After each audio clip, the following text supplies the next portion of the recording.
Hello, everybody, and thank you for tuning in to the Liberty Report. With me today is the co-host, Daniel McAdams. Daniel, good to see you. Dr. Paul, good to see you. Good, Daniel, we have a special guest today, and he's somebody that has worked with me for about 20 years now, and he was the legislative director in the congressional office, and you know him well, and he's also the vice president of Campaign for Liberty. But he's the expert on legislation and what's happening in Washington. And we might ask him why he hasn't changed everything up there since he's an expert, but he can explain the mess. I don't know if anybody has the answer to explain how we're going to get out of it. But let's welcome Norm Singleton today. Norm, it's good to have you with us. Thank you, Dr. Paul and Daniel. It's great to be back on the show. Good. Good news is today, D.C. is pretty much shut down because of the Pope's visit. So I guess that could qualify as a miracle that we have one day where they're not going to be taking our liberties. Well, you know, I used to believe that, but I've become reluctant because government's on autopilot. When you think of the courts and the bureaucracy and all the evil things that go on and how they fight wars without congressional approval. But it's a nice saying. It would be nice if you had a reprieve a day or two, but I'd like a reprieve for about 5 years or so and just never allow any more expenditures. But today there's a couple issues that we'd like to have you catch us up on. One is an issue that Campaign for Liberty really has worked on for a long time, and they have been instrumental in getting a lot of good work done. This was especially the case when the three of us were in the congressional office and we got some votes on the House floor, and we always won these votes. But right now, I understand with the work of Campaign for Liberty and with the help of Rand Paul that there's a possibility we can get a clean vote in the Senate. Tell us a little bit about what's going on there. Well, we have a possibility of finally getting an up or down vote in the Senate this fall at some time, hopefully in October. Senator McConnell did promise that he would have a vote on Audit the Fed, and he is a co-sponsor of the legislation. Campaign for Liberty is gearing up a program to A, make sure that Senator McConnell keeps his promise, and B, make sure that we have the votes to pass it in the Senate. We're currently actually running a matching grant program. If anyone wants information on that, you can go to our website at campaignforliberty.com. And what we want to do is try to get to at least 50 votes, hopefully 60, because we're not sure. You know, McConnell could bring it to the floor, but he may, under Senate rules, use that to set the 60-vote threshold. But at least having a clean up and down vote and letting people know what senators are for it, what senators are against it, and in the case that it's subject to the 60-vote limitation filibuster, what senators don't even want to discuss Federal Reserve transparency will be a major step forward. And then we can, if it passes in the Senate, we'll pass it in the House and we'll send it to Obama's desk. And honestly, I don't think he's ever said one way or another how he stands on the bill. I suspect that he would veto it, but again, you never know where he stands on it. And in the Democratic primary, of course, Bernie Sanders has in the past co-sponsored it and supported it, but then he's also worked with Chris Dodd during the Dodd-Frank debate and watered it down. And so how it plays out in the Democratic primary is anybody's guess. In the Republican primary, obviously Senator Rand is the co-sponsor, and it's a signature issue for him. The other two Republican senators who are front runners are also on the bill. The only Republican the other senator who's running from South Carolina, whose name escapes me at the moment, his position on it is undefined. So Norm, you kind of answered my question actually, but I was hoping on the best case scenario you'd walk us through the process. A lot of people are not as familiar with the arcane legislative tunnels on Capitol Hill, but so you're saying best case scenario would be a vote in the fall in the House, followed up very quickly or in the Senate, followed up quickly by a vote in the House, or what kind of a timeline are you hoping for? We would hope that there would be a vote in the Senate in October, and that it would be a 50-vote threshold, because we think we can pass it with 50 votes. If not, we'll work really hard to get 60 votes. If we don't get 60 votes, we might be able to go back to Boehner and McCarthy and have them pass it in the House and send it back to the Senate, in which case I think that some Senator Rand or even McConnell could put it back up on the House bill, back up on the Senate calendar, and maybe even do it that way with a 50-vote threshold and get it to Obama's desk that way.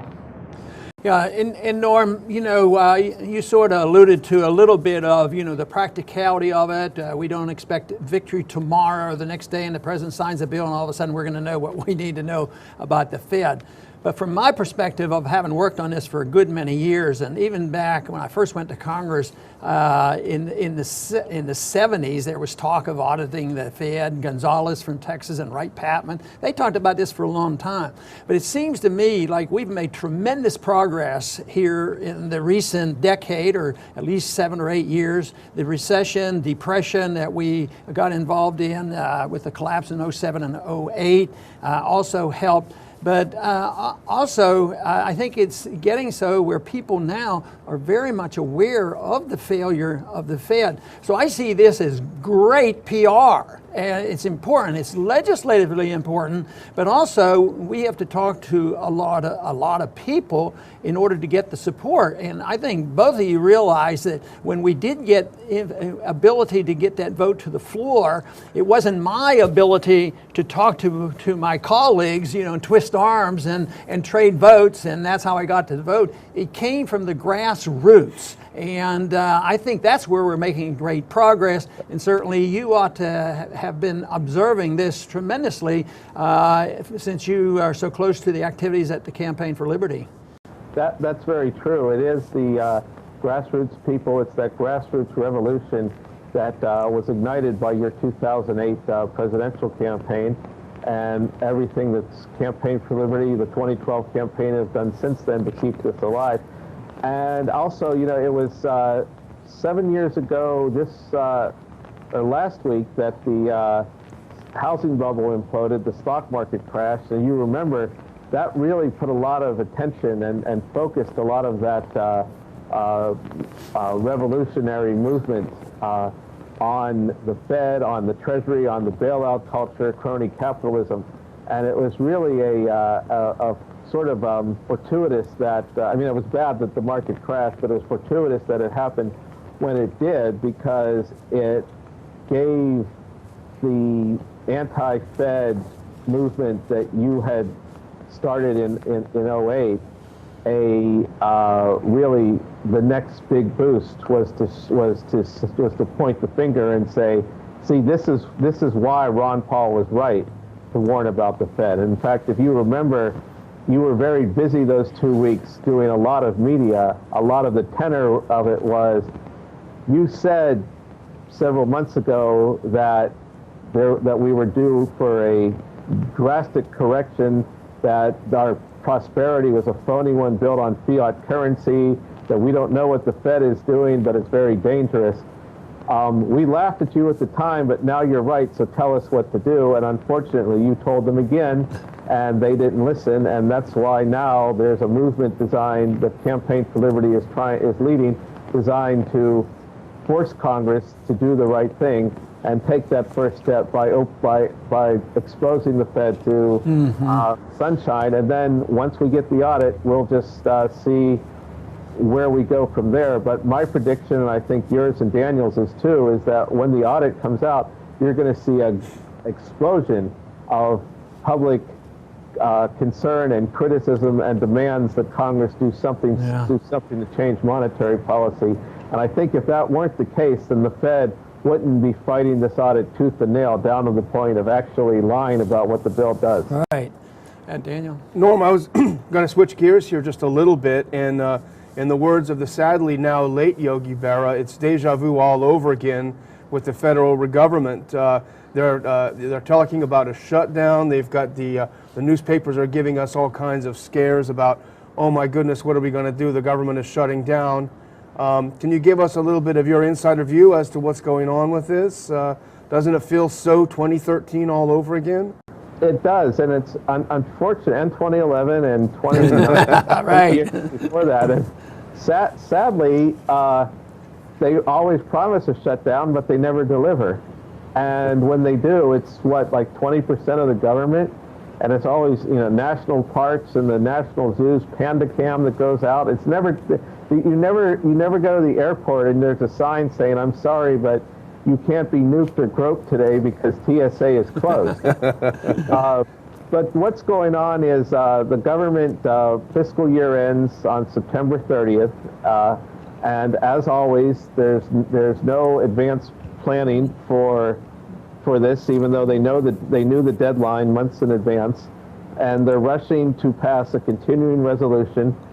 And the big argument is a lot of conservative members have said after the videos of Planned Parenthood release, they're not going to vote for anything that funds Planned Parenthood, and that's the public issue. Yeah. Hey, Nora, let me ask you about that, about the Planned Parenthood. Some of these individuals who want to cut the funding from there, are they interested in making sure that they don't repeal sequestration and that we can nibble away at a few weapon positions that we have in spending? Or are they strictly thinking they're going to be fiscal conservatives by dealing with Planned Parenthood? As much as I'd like to see Planned Parenthood lose its funding, I mean, realistically, that's not even a percentage of the federal budget. Right. And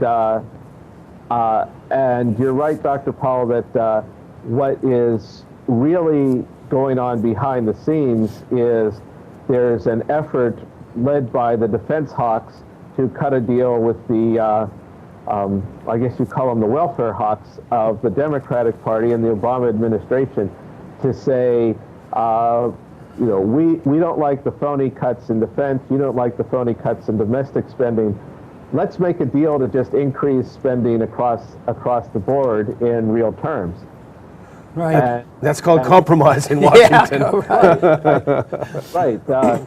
It's an awful deal, and again, as important as I think the Planned Parenthood debate is, the sad fact is that the really major thing that is going to happen in the fall, no matter what happens with Planned Parenthood, is you are going to see a growth of government. And you're likely to see continued funding of abortion in some form or another, because remember, Planned Parenthood is just one institution that performs abortion that is federally funded. That doesn't count all the hospitals, and it certainly isn't going to stop all the overseas organizations, all the UN programs that are funded by the United States that perform abortion overseas, which may be one reason why some people overseas resent the United States government. Right. The budget, I understand, this year is a little bit under $4 trillion, and they're excited because the deficit is the least it's been in 7 years, and they want to celebrate because it's less than $500 billion. But this sort of positive attitude, and they think this is positive, and with the politics of what's going on there, and I think all of us agree that there's not a chance that anything is going to get cut. But the other thing that they don't realize is the projections, say in 07 and 08, about what would happen to the deficits. There was nothing like what happened. So tomorrow, the next day, there's going to be an event. There'll be more military expenditures. When you listen to some of these clowns that are running for the presidency now, wanting to massively increase the military that's been severely slashed by Obama. And I want to thank the audience for tuning in today, and please come back soon to the Liberty Report.